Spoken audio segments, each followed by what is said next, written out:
We're going to start with the Nikon ZR, which is a beautiful camera, pound for pound one of the most powerful on the market in its class, but since it's so small, it's difficult to use in a production environment.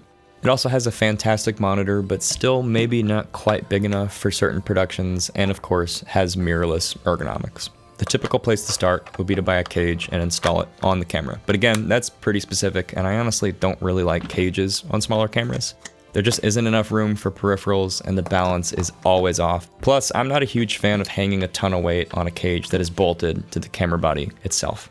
The first thing I'm going to do is install a bright tangerine Arca Swiss plate on the bottom of the Nikon ZR. What I really love about it is it has an adjustable bracket that keeps everything from twisting even if there is only one 1/4-20 tap on the bottom of the camera, which is basically any mirrorless camera.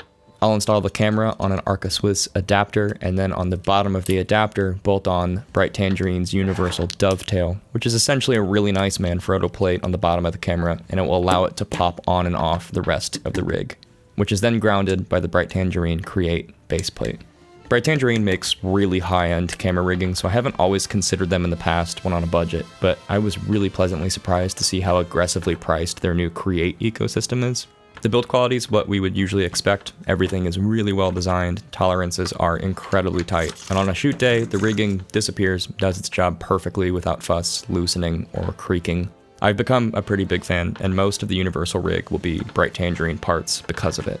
On both ends of the base plate, we have 15mm rods from Bright Tangerine. They call them drumsticks. These will anchor the rig with some weight and allow us to install other parts, starting with the most important piece, the halo cage.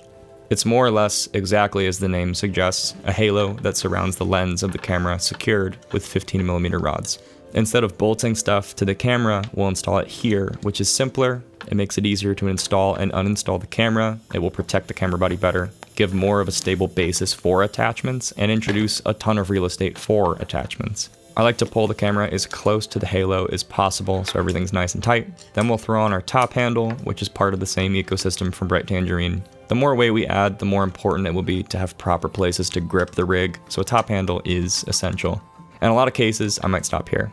Now I have a bit more weight, a bit more protection for the camera body itself, and a balanced top handle to use. However, it's easy to expand the rig further. Next, I'm going to add a monitor, which will be essential for several reasons, and that means using one of Bright Tangerine's excellent monitor mounts. At this point, I've tested half a dozen mounts from other brands, and this one is by far the most solid and well designed. Next, I'm going to add my monitor of choice, which is a SmallHD INDIE 7. It has all the inputs and outputs I need, all the features I need, excellent build quality and reliability, and asks a reasonable price point. This is another area where I've tried to save money in the past and use cheaper monitors, but it hasn't been worth it to me. I think monitors are an area where a filmmaker should invest heavily in, and I didn't always think so. I used to be a hardcore minimal camera LCD only guy, but there just isn't enough space to fine-tune composition and, more importantly, lighting. I absolutely love this monitor and don't see myself using anything else in the future. I like Matteboxes because they standardize everything. Controlling light is more or less an added bonus for me most of the time. It's mostly about unlocking the ability to play with filter recipes. The hard part is I'm not always using cinema lenses. Sometimes I use my vintage Leica R lenses, and unfortunately they telescope in and out. Most full-size Matteboxes would be way too heavy to clamp on and run the risk of damaging the lens.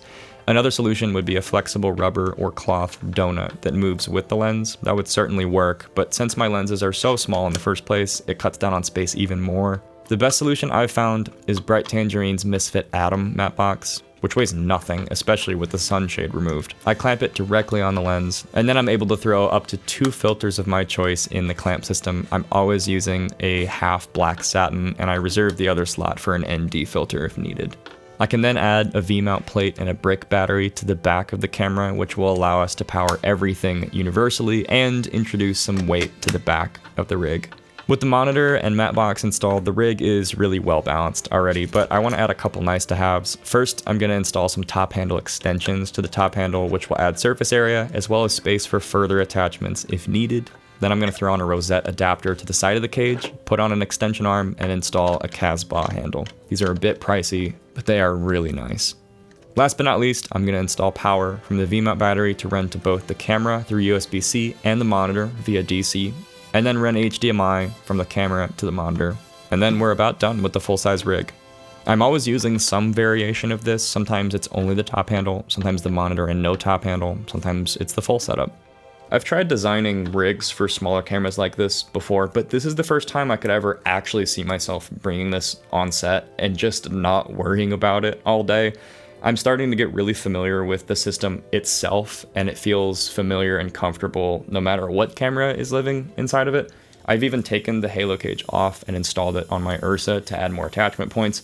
There's a couple things I might change in the future. Like I said, it's always changing, but I would like to add a really nice follow focus system. I've never had a professional follow focus system before. I've been looking at Bright Tangerine's Revolver. I think maybe I'll add some cable ties. I might experiment with bottom mounting the battery. There's a lot of things to play with, but I'm super happy with how this turned out. Anytime I do a review on the channel, the first thing I do is drop it in this system, and that's how I walk around and use it and test it out. Thank you guys for watching. I hope you found this at least interesting or helpful in some way. I appreciate you guys, and I'll see you soon.